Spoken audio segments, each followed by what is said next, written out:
Alam mo ba na ang bawat mananampalataya ay makakarinig mula sa Diyos, kasama ka? Alam mo bang laging handa ang Diyos at handang makipag-usap sa iyo? Ngunit ilan sa atin ang nakikinig? Ilan sa atin ang sensitibo sa kanyang tinig? Iba ang pagsasalita sa atin ng Diyos, ngunit minsan nakakaligtaan natin ito dahil inaasahan natin na ito ay engrande o dramatiko. Baka gusto mong makarinig ng malakas na boses na dumadagundong mula sa langit, o baka gusto mong isulat ang iyong pangalan sa mga ulap. Bagamat kayang gawin ng Diyos ang lahat ng iyon, hindi niya nais na ibabatay mo ang iyong kakayahang marinig siya sa mga pisikal na palatandaan lamang. Dapat ay sapat kang sensitibo upang piliin ang mga banayad na pahiwatig na nararanasan mo araw-araw at may sapat na pananampalataya upang kumilos. Panoorin ang video na ito para matuklasan ang 1-0 palatandaan na ang Diyos ay nakikipag-usap sa iyo. Maaaring napalampas mo ang mga palatandaang ito dahil hindi mo napagtanto na sinusubukan ng Diyos na tawagin ang iyong pansin. Bago tayo magpatuloy, mangyaring mag-subscribe sa channel na ito kung hindi mo pa nagagawa at ay click ang buton ng notification. Ano ang mga palatandaang ito? Numero 1, katahimikan at katahimikan. Kapag naiisip mo ang Diyos na nagsasalita sa iyo, inaasahan mong malinaw at maririnig ang kanyang tinig, ngunit hindi iyon laging totoo. Minsan, siya ay nagsasalita sa iyo sa katahimikan. Maraming tao ang nakakaligtaan sa sign na ito dahil napakaraming ingay sa paligid, sobrang libangan, at napakaraming aktibidad na humihingi ng atensyon. Kailangan mong regular na humanap ng oras para manahimik at marinig ang kanyang maliit na tinig na nagsasalita sa iyong puso. Ang kwento ni Elijah ay isang magandang halimbawa. Sa 1 Hari 11:11-13, sinabi ng Panginoon, "Lumabas ka at tumayo sa bundok sa harapan ng Panginoon, sapagkat ang Panginoon ay malapit ng dumaan." Pagkatapos ay pinunit ng malakas na hangin ang mga bundok at binasag ang mga bato sa harap ng Panginoon, ngunit wala ang Panginoon sa hangin. Pagkatapos ng hangin, nagkaroon ng lindol, ngunit ang Panginoon ay wala sa lindol. Pagkatapos ng lindol ay dumating ang apoy, ngunit ang Panginoon ay wala sa apoy. At pagkatapos ng apoy, may mahinang bulong. Nang marinig ito ni Elias, itinakip niya ang kanyang balabal sa kanyang mukha at tumayo sa bukana ng yungib.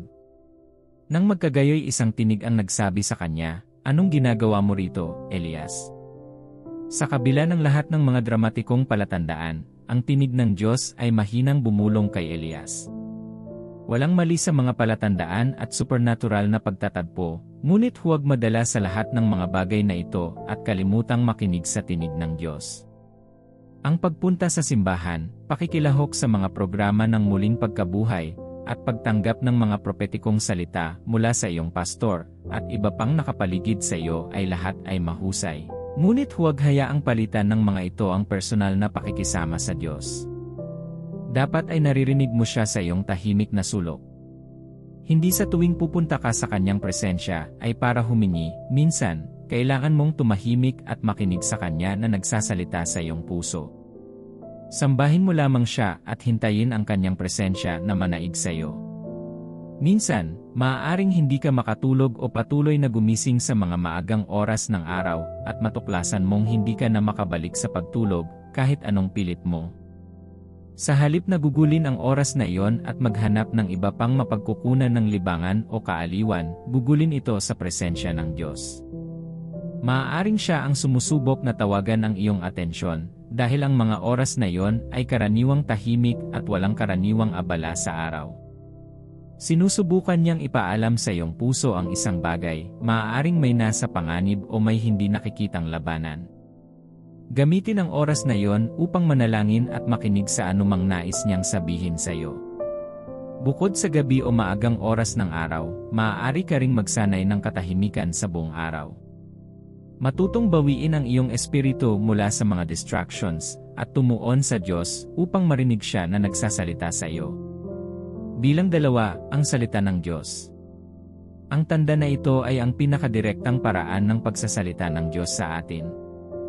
Ang salita ng Diyos ay kanyang nakasulat na kalooban para sa iyo. Ang salita ay isang manual na gagabay at akayin ka sa bawat aspeto ng iyong buhay. Ito ang pinakatiyak na paraan upang malaman ang isipan ng Diyos sa anumang bagay. Maraming kwento ng mga tauhan sa Biblia na lumakad kasama ng Diyos. Minsan nakaka-relate ka sa sitwasyon ng ilan sa kanila sa iba't ibang yugto ng buhay mo. Marahil, tulad ni Abraham, naghihintay ka sa Diyos para sa isang pangako na tila nagtatagal, o marahil ay tulad ni Moises, na nakadarama na hindi karapat-dapat para sa atas ng Diyos. Tulad ni Deborah, maaaring nasa posisyon ka ng kapangyarihan bilang isang babae. Makakakuha ka ng karunungan mula sa mga karanasan, kalakasan, at kahinaan ng ilang tauhan sa Biblia. Walang sitwasyon na hindi tinutugunan ng salita. Suriin ang lahat ng nangyayari sa ating mundo ngayon, may isang salita na tumutugon sa mahalaga.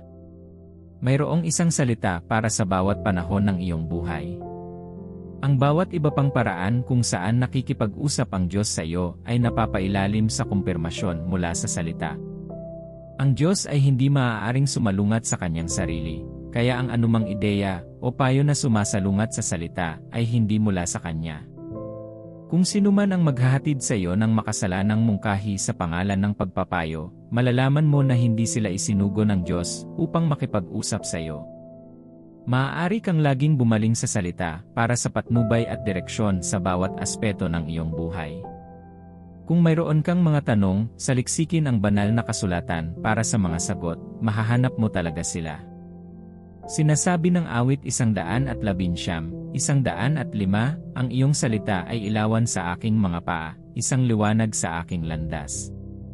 Kung mas pare-pareho ka sa pag-aaral ng salita, mas magsisimula kang makatanggap ng mga paghahayag at mga pananaw na kakaiba sa iyong sitwasyon. Matututuhan mo kung paano ilapat ang mga prinsipyo ng salita sa iyong pang-araw-araw na buhay, at makikita mo ang magagandang resulta. Kung mas marami ang salita na mayroon ka sa iyo, mas maaalaala ito ng banal na espiritu sa tuwing kailangan mo ang kanyang pamumuno at direksyon.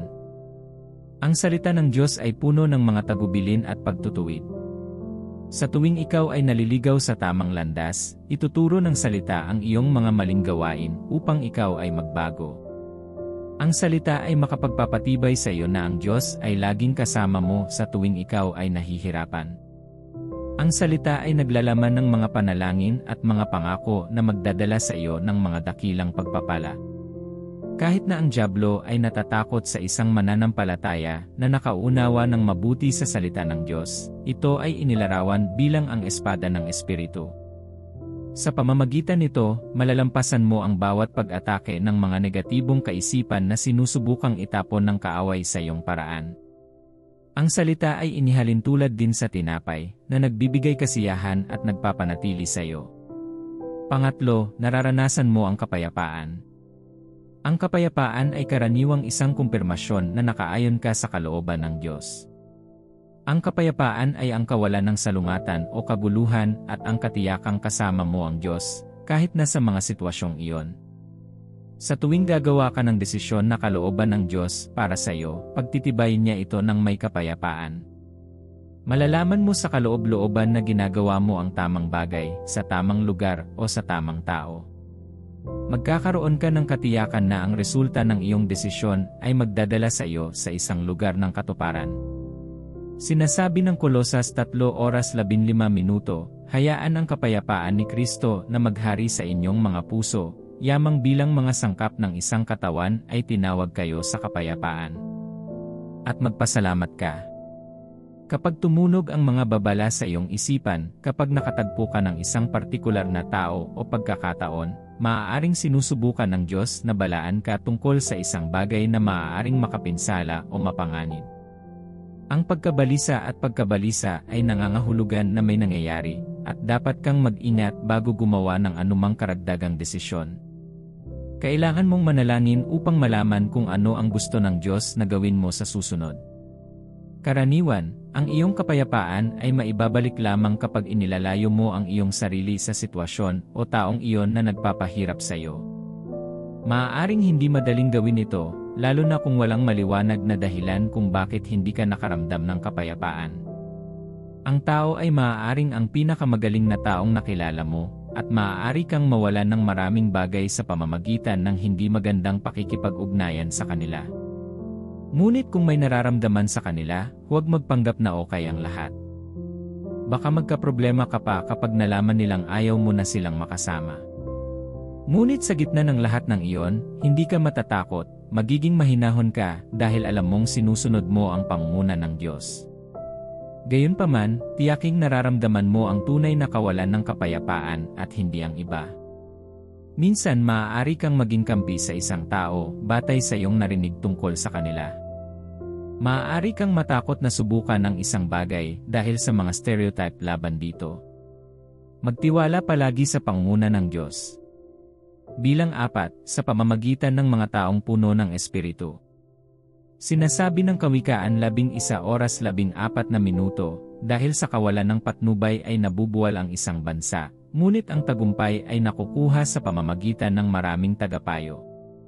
Minsan, ang Diyos ay nagpapadala ng mga tao sa iyo na may isang partikular na mensahe na naugnay sa iyong kasalukuyang sitwasyon. Inilalagay niya ang kanyang mga salita sa kanilang mga bibig upang kumpirmahin ang kanyang ipinakita sa iyo ng palihim. Maaaring naranasan mo na ito noon kung saan may pinag-iisipan ka sa iyong puso at may ibang dumating upang kausapin ka tungkol sa parehong bagay. Maaaring gamitin ng Diyos ang sinuman para makipag-usap sa iyo, maaaring sa pamamagitan ng iyong mga magulang, mentor, espiritual na leader, kaibigan, o, sa mga bihirang pagkakataon, isang taong hindi mo kilala. Ang Diyos ay nagsalita sa mga anak ni Israel sa pamamagitan ni Moises at Aaron. Ang mga hari ng Biblia ay kadalasang nagpupunta sa mga propeta upang malaman ang isipan ng Diyos sa anumang issue. Sa kaso ni Balaam, ginamit pa ng Diyos ang kanyang asno para kausapin siya. Hindi ba ito kamangha-mangha? Kung hindi ka sigurado kung ano ang sinasabi ng Diyos sa isang partikular na punto, humingi ng payo mula sa iyong espiritual na otoridad at mga kapatid ay okay. Maaari mong sama-samang hanapin ang mukha ng Diyos tungkol sa ilang bagay. Gayunpaman, ang bawat payo ay dapat na napapailalim sa salita ng Diyos. Nabasa mo na ba ang kwento ng matatanda at kabataang propeta? Nagpadala ang Diyos ng isang batang propeta sa isang atas na ihatid ang kanyang salita sa hari. Sinabi niya sa kanya na huwag kumain, uminom, o dumaan sa parehong paraan na siya ay dumating. Pagkatapos ay nakilala niya ang isang matandang propeta na nagsabi sa kanya ng isang bagay na labag sa mga tagubili ng Diyos. Sinusubukan lamang siya ng matandang propeta, ngunit nabigo ang batang propeta at pinatay ng isang leon. Dapat ay bumalik siya sa Diyos na nagbigay sa kanya ng atas upang kumpirmahin kung nagsasabi ng totoo ang nakatatandang lalaki, ngunit nagtiwala siya sa kanya. Huwag gumawa ng parehong pagkakamali. Palaging iharap ang bawat payo na natatanggap mo sa harap ng Diyos sa panalangin bago kumilos dito. Ang payo ng ilang tao ay hindi inspirado ng Espiritu kundi dahil sa paninibugho laban sa iyo. Ang ilan ay nagpapayo sa iyo batay sa kanilang mga karanasan sa buhay, ngunit kung ano ang nagtrabaho para sa ibang tao ay maaaring hindi gagana para sa iyo. Ang iba ay maaaring may kinikilingan sa kanilang payo, at alam mo na ang mga tao ay madaling magkamali. Huwag umasa sa karanasan kundi sa banal na karunungan. Hayaang ang payo ng Diyos ang pinakamahalaga sa iyo. Numero 5, ang panloob na saksi ng banal na espiritu. Naramdaman mo na ba ang pag-uudyok sa loob mo na gawin ang isang bagay? O kung minsan ay mayroon kang pahiwatig na magdasal ng mabilis na panalangin? Naramdaman mo na ba na may mangyayari at nangyari ito? O naramdaman mo bang naakay ka na magbigay sa isang taong nangangailangan? O patuloy ka bang nakakarinig ng isang boses na nagbabala sa iyo kapag malapit ka ng sumuko sa tukso, o isang boses na humihikayat sa iyo na humingi ng tawad sa isang tao kapag may nagawa kang mali sa kanila? Iyan ang panloob na saksi ng banal na espiritu. Ginagabayan ka niya sa iyong pang-araw-araw na buhay. Siya ang laging kasama mo bawat segundo ng araw. Sinasabi sa Juan 16:13, ngunit pagdating niya, ang Espiritu ng katotohanan, papatnubayan niya kayo sa buong katotohanan. Hindi siya magsasalita sa kanyang sarili, siya ay magsasalita lamang kung ano ang kanyang naririnig. Ang banal na espiritu ay ipinadala upang ihayag ang pag-iisip ng Diyos sa iyo. Siya ay nananahan sa iyong puso mula nang matanggap mo ang kaligtasan. Bilang isang mananampalataya, hindi mo dapat ipagwalang bahala ang magiliw na pag-udyok at pag-udyok sa iyong puso. Ang banal na espiritu ay isang maginoo, siya ay isang gabay lamang. Hindi kanya pipilitin na gawin ang anumang bagay. Patuloy siyang kumakatok ng matyaga hanggang sa handa ka ng magbukas. Anumang tinig na humahantong sa iyo na gumawa ng madali ang desisyon o gumawa ng anuman dahil sa takot ay hindi mula sa kanya. Ang kanyang boses ay palaging mahinahon at mahinahon. Gusto niyang maging sensitibo tayo sa kanyang pamumuno kahit na hindi ito makatuwiran. Minsan, maaaring hindi ito humantong sa inaasahang resulta na nasa isip mo. Nakatala sa Biblia na dinala ng Espiritu si Jesus sa ilang, kung saan siya tinukso ng dyablo. Inakay ng Espiritu si Pablo na ipangaral ang Ebanghelyo sa maraming lugar, kahit na nahaharap siya sa maraming pag-uusig. Ang pagsunod sa patnubay ng Espiritu ay nangangailangan ng pananampalataya at tapang. Maaaring sabihin niya sa iyo na magsalita ng isang salita ng kaaliwan sa isang taong hindi mo masyadong malapit, at ang tao ay maaaring hindi handang magbigay sa iyo ng madla. Hindi ibig sabihin na mali ang iyong narinig, ito ay bahagi ng proseso. Minsan, maaaring sabihin niya sa iyo na ipagdasal ang isang tao, at sila ay gagaling. Maaaring akayin ka niya na magbasa ng banal na kasulatan na wala sa orihinal mong plano sa pag-aaral, o hilingin sa iyo na kumuha ng partikular na trabahong hindi mo gusto dahil gusto kanyang gamitin para makipag-ugnayan sa isang tao. Baka sabihin pa niya sa iyo kung anong damit ang isusuot sa isang event. Kapag sinunod mo siya sa maliliit na bagay, handang makipag-usap sa iyo tungkol sa mas mabibigat na bagay. Ngunit kung palagi mong binabaliwala o susuwayin siya, hihinto siya sa pagsasalita. Madali siyang malungkot kapag komportable ka sa pamumuhay ng kasalanan o kapag ayaw mong sundin ang kanyang mga tabubilin. Sana ay nakikinig ka sa banal na espiritu at hindi nagdadalamhati sa kanya. Ang banal na espiritu ay isa pang channel kung saan maaaring tawagin ng Diyos ang iyong pansin. Habang ang mga disipulo ay nananalangin upang hanapin ang kalooban ng Diyos tungkol sa pagpapalawak ng ministeryo, sinabi sa kanila ng Espiritu na paghiwalayin sina Pablo at Bernabe para sa isang tiyak na atas.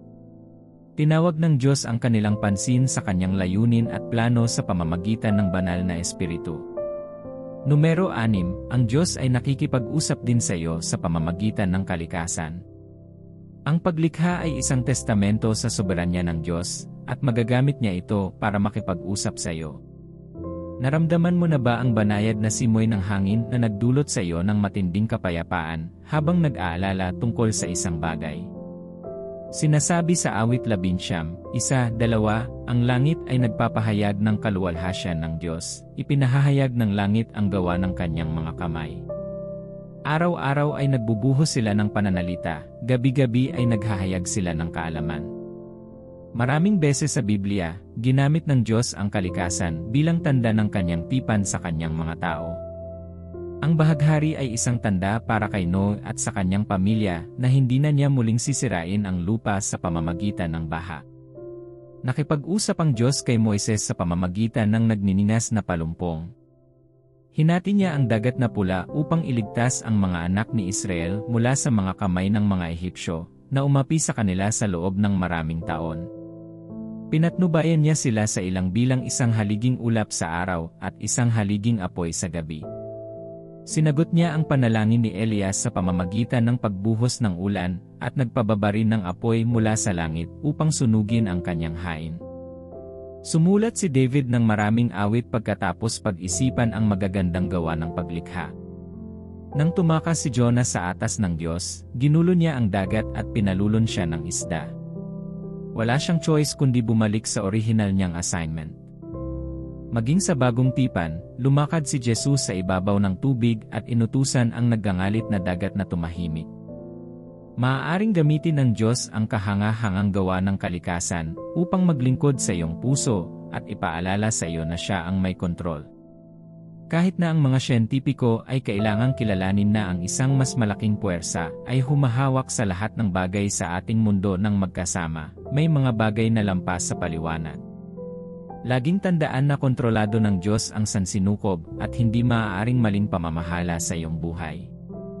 Kailangan ng Diyos ang atensyon ni Abraham upang masilip kung gaano kadami ang kanyang henerasyon, at ginamit niya ang mga bituin sa langit at ang buhangin sa dalampasigan. Maaaring ipaalam sa kanya ng Diyos ang impormasyon sa mga simpleng salita, ngunit pinili niyang gamitin ang kalikasan, na madaling maiugnay ni Abraham, upang ipakita sa kanya kung gaano kalakas ang kanyang mga supling. Sinabi ng Diyos, bibigyan kita ng kasing dami ng mga bituin sa langit, at ibibigay ko sa iyong mga inapo ang buong lupaing ito. Magiging pagpapala sila sa bawat bansa sa lupa. Kaya't maglaan ng mas maraming oras upang pahalagahan ang kalikasan, at palagi kang mapaalalahanan ng katapatan ng Diyos.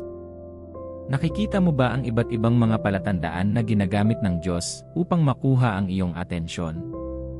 Alamin natin ang higit pa. Numero 7, sa pamamagitan ng mga banal na pagkakataon.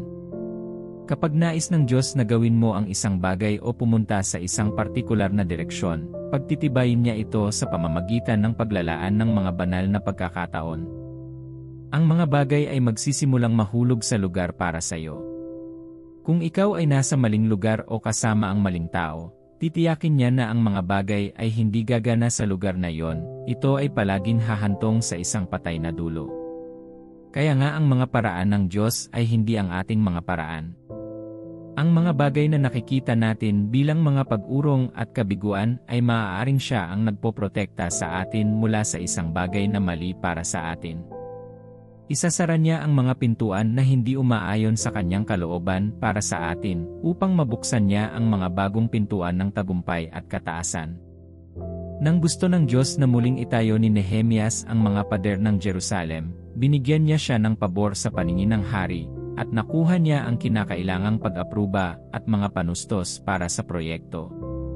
Nauna nang nag-ayuno si Nehemias ng ilang araw nang mabalitaan niya ang mapangwasak na estado ng Jerusalem. Kailangan niyang makatiyak na pinangungunahan siya ng Diyos upang magpatuloy sa direksyong iyon, at kinumpirma ito ng Diyos sa pamamagitan ng pagbubukas ng pagkakataon para mamuno siya sa pangkat na muling nagtayo ng mga pader. Nang ipadala siya ng ama ni David upang maghatid ng pagkain sa kanyang mga kapatid sa larangan ng digmaan, ito ay isang banal na orkestra upang siya ang pumatay kay Goliath at mapromote ng kasalukuyang hari. Nang magkaroon ng panaginip si Paraon na nangangailangan ng interpretasyon, isang pagkakataon ang nalikha para kay Joseph na maging punong ministro. Kapag ang mga pagkakataong hindi mo inaasahan ay nagsimulang dumating sa iyo, o kapag nasumpungan mo ang iyong sarili sa isang sitwasyon kung saan ikaw lang ang may solusyon sa isang problema, ipinapakita sa iyo ng Diyos na mayroong isang paraan doon at gusto ka niya para sundin ito. Gayunpaman, suriin upang matiyak na ang pagkakataon ay nakaayon sa salita at plano ng Diyos para sa iyong buhay, dahil hindi lahat ng bukas na pinto ay mula sa Diyos, ang ilan ay maaaring traps in disguise. Bilang ikawalo, sa pamamagitan ng bunga ng Espiritu. Sinasabi ng Galatia 5:22, 23, ngunit ang bunga ng Espiritu ay pag-ibig, kagalakan, kapayapaan, pagtitiis, kabaitan, kabutihan, katapatan, kahinahunan, at pagpipigil sa sarili. Laban sa gayong mga bagay ay walang batas. Ginagamit ng Diyos ang mga sitwasyon na gumagawa ng bunga ng Espiritu sa atin upang makipag-usap sa atin. Gumagamit siya ng mahihirap na tao para turuan tayo kung paano magmahal at maging mas mahabagin. Maaaring gamitin ng Diyos ang mahihirap na panahon para turuan ka ng pasensya. Maaari niyang sabihin sa iyo na huwag tanggapin ang isang mapang-akit na alok upang turuan ang pagpipigil sa sarili. Ang lahat ng ito ay banayad na mga palatandaan ng kanyang pamumuno. Sa tuwing masusumpungan mo ang iyong sarili sa isang sangang daan, o nasa isang mahirap na sitwasyon, tanungin ang iyong sarili, anong bunga ng Espiritu ang sinusubukang itayo ng sitwasyong ito sa aking buhay? Maaaring hindi ito umaayon sa kalooban ng Diyos kung wala kang masabi. Ang parehong bagay ay naangkop sa mga tao sa paligid mo. Halimbawa, Kung gusto mong malaman kung ang isang tao ay kalooban ng Diyos para sa iyong buhay, ngunit hindi nakakarinig ng isang naririnig na boses, maaari mong tanungin ang iyong sarili ng mga tanong, ang taong ito ba ay lumalakad sa pag-ibig? May pagpipigil ba sa sarili ang taong ito? Sila ba ay maamo at madaling turuan, o sila ba ay mapagmataas? Mayroon ba akong kapayapaan sa tuwing kasama ko ang taong ito? Ang iyong mga sagot ay maaaring maging isang pointer sa kung ano ang sinasabi ng Diyos. Kung wala silang bunga ng Espiritu na nagpapakita sa kanilang buhay, dapat mong pabayaan sila para sa iyong ikabubuti. Kaya't hayaan ang banal na Espiritu na gumawa ng isang kumpletong gawain sa iyong buhay upang makapagsimula kang magbunga ng bunga ng Espiritu. Bilang 9, diin at pag-uulit. Sinasabi ng Biblia sa 2 Corinthians 13, ang bawat bagay ay dapat patunayan sa pamamagitan ng patotoo ng 2 o 3 saksi. Nakarating na ba kayo sa isang sitwasyon kung saan paulit-ulit mong naririnig at nakikita ang parehong bagay? Kapag nais ng Diyos na makatiyak ka sa kanyang tinig, tinitiyak niya na walang puwang para sa pagdududa. Sa bawat oras na pag-aaralan mo ang salita, isang bagay ang kapansin-pansin sa iyo. Kapag nagsisimba ka, ang iyong pastor ay mangangaral tungkol sa parehong bagay. Kung nakikipag-usap ka sa iyong mga kaibigan, lilitaw muli ang parehong paksa. Habang nagbabrowse ka sa internet, makakakita ka ng ilang video na tumuturo sa parehong bagay.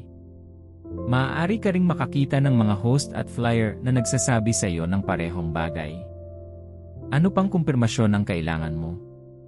Sinusubukan ng Diyos na ituro ang iyong pansin sa isang bagay. Huwag tignan ito bilang isang pagkakataon o ang iyong isip ay naglalaro sa iyo, huwag magbigay ng anumang puwang para sa pagdududa. Ang lahat ay hindi maaaring sabihin ang parehong bagay ng walang dahilan. Nang malapit nang iakyat si Elias sa langit, naramdaman ito ni Eliseo at nagpa siyang sundan siya hanggang sa wakas. Sa bawat lugar na hihinto sa kanilang paglalakbay, sinabi ng ibang anak ng mga propeta kay Eliseo na kukunin ang kanyang Panginoon. 3 beses nakumpirma ito. Kapag paulit-ulit na pumapasok sa isip mo ang isang bagay o isang tao, at pinag-uusapan ito ng lahat ng tao sa paligid mo, bumalik ka sa Diyos at tanungin siya kung ano ang gusto niyang gawin mo. Numero 10 sa pamamagitan ng mga pangarap at pangitain. Isa sa mga palatandaan na ang Diyos ay nakikipag-usap sa iyo ay sa pamamagitan ng iyong mga panaginip at mga pangitain.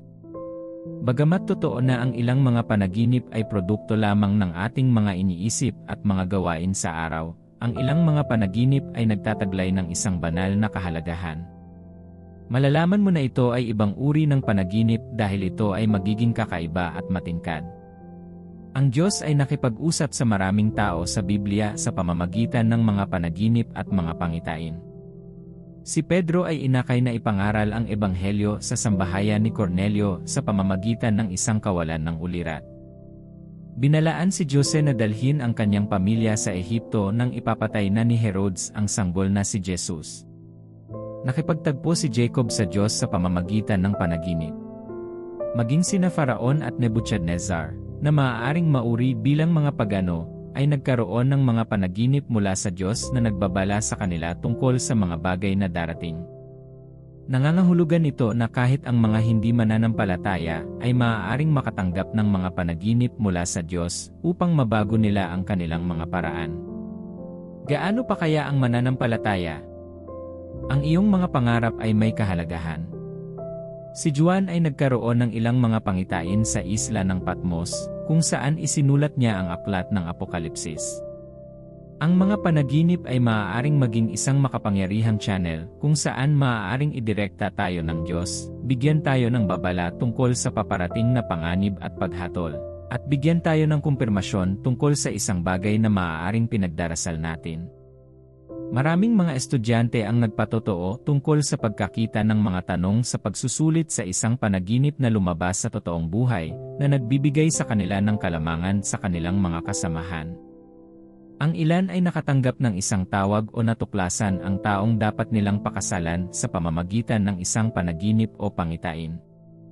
Dapat kang magtiwala sa banal na espiritu upang bigyang kahulugan ang anumang panaginip. Makakatulong din ang pag-iingat ng libro para sa pagsusulat ng iyong mga pangarap para hindi mo makalimutan. Tandaan na maaari ring subukan ng dyablo na manipulahin ang iyong mga pangarap para iligaw ka o gawin kang matakot at mabalisa. Ang ilang mga tao ay natatakot na matulog dahil mayroon silang mga kakilakilabot na bangungot. Laging magdasal bago ka matulog at magkaroon ng kamalayan sa mga pangarap na dapat mong seryosohin. Sana may natutunan ka sa video na ito. Sa alin sa mga paraan na ito sinubukan ng Diyos na makipag-usap sa iyo? Siya ay laging handang magsalita, ngunit dapat kang maging handa na makinig. Dapat kang maging sensitibo sa kanyang malumanay na mga pahiwatig at senyales. Minsan maaari kang magkamali sa iyong paglalakbay sa tamang pakikinig sa Diyos, ngunit huwag mawalan ng pag-asa. Nangangailangan ito ng oras at patuloy na pagsunod. Kung paanong makikilala mo ang boses ng iyong mga magulang o mga anak sa lupa dahil narinig mo silang nagsalita ng paulit-ulit sa mahabang panahon, ganoon din ang iyong paglakad kasama ang Diyos. Maglaan ng oras upang makinig sa Kanya, manahimik, at obserbahan ang kalikasan at ang mga bagay sa paligid mo. Makikita mo ang Kanyang pangunguna sa bawat punto ng panahon. Sabay-sabay nating bigkasin ang ilang mga salita ng panalangin. Salamat, Panginoon, sa pagpaparating sa akin ng video na ito ngayon. Salamat sa iyong salita, isa ito sa mga palatandaan na lagi mo akong kinakausap sa bawat sitwasyon. Dalangin ko na tulungan mo akong maging mas maunawain at may kamalayan sa iyong boses at kung paano mo ako kinakausap. Tulungan mo akong isara ang bawat ingay at pagkagambala na humahadlang sa akin sa pagdinig sa iyo. Bigyan mo ako ng mga mata na nakakakita, mga tainga na nakaririnig, at isang puso na nakakaunawa kung paano ka gumagana sa aking buhay. Ilagay ako sa makadiyos na kapaligiran at sa tamang lupon ng mga tao upang malaman kung ano ang iyong ginagawa sa aking buhay at bigyan ako ng tumpak na payo. Dalangin ko na tulungan mo akong hindi tumanggap ng anumang payo na negatibong gagana laban sa akin. Dalangin ko na bigyan mo ako ng karunungan upang makilala ang tama sa mali, tanging ang iyong banal na payo para sa aking buhay ang tatayo, sa pangalan ni Jesus. Dalangin ko na tulungan mo akong makita ang iyong soberanya sa kalikasan. Tulungan akong maniwala na ang Diyos na nag-aalaga sa mga liryo ay maaaring mag-aalaga sa akin. Tulungan akong matandaan na ang Diyos na nagpapakain sa lahat ng mga hayop sa takdang panahon ay makatugon sa lahat ng aking mga pangangailangan. Tulungan akong magtiwala sa isa na may hawak ng sansinukob at lahat ng bagay. Alam ko na ang aking kinabukasan ay ligtas sa iyong mga kamay. Nakatagpo ako ng kapayapaan at ginhawa sa bawat lugar ng aking buhay. Dalangin ko na maging mas sensitibo ako sa mga pahiwatig ng banal na espiritu. Hindi ko napapansinin ang intuwisyon na nararamdaman ko sa loob ko, aksyonan ko ito kaagad. Panginoon, tulungan mo akong hindi ka pighatiin sa anumang pagkilos ng pagkaantala o pagsuway. Dalangin ko na tulungan mo akong huwag pansinin ang mga bagay na iyong binibigyang diin.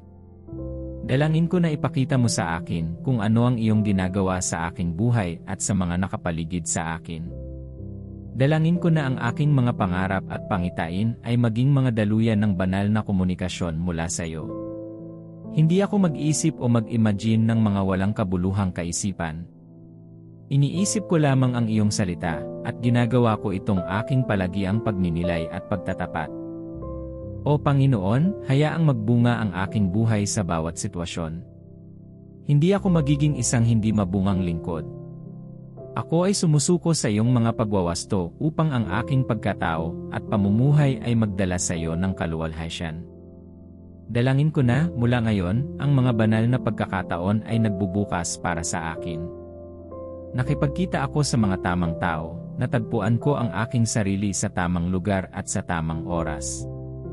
Kung saan nakikita ng iba ang mga problema, gagawin mo akong isang tagapagbigay ng solusyon. Naririnig ko ang iyong tinig na malinaw na nagsasabi, ito ang daan, lakad dito. Hindi ako walang liwanag at direksyon. Gagabayan mo ako sa bawat hakbang, gagabayan mo ako sa iyong perpektong plano para sa aking buhay. Nakatanggap ako ng mga banal na estratehiya para sa aking buhay, pamilya, negosyo, at karera. Dahil sa karunungan ng Diyos, namumukod tangi ako sa mga kasama ko. Nagpapasalamat ako sa iyo dahil sinagot mo ang aking panalangin. Sa makapangyarihang pangalan ni Jesus, nanalangin ako. Amen. Salamat sa panonood. Mangyaring mag-subscribe para sa higit pang mga insightful na video na makakatulong sa iyong paglago sa espiritual. I-enjoy ang natitirang bahagi ng iyong araw.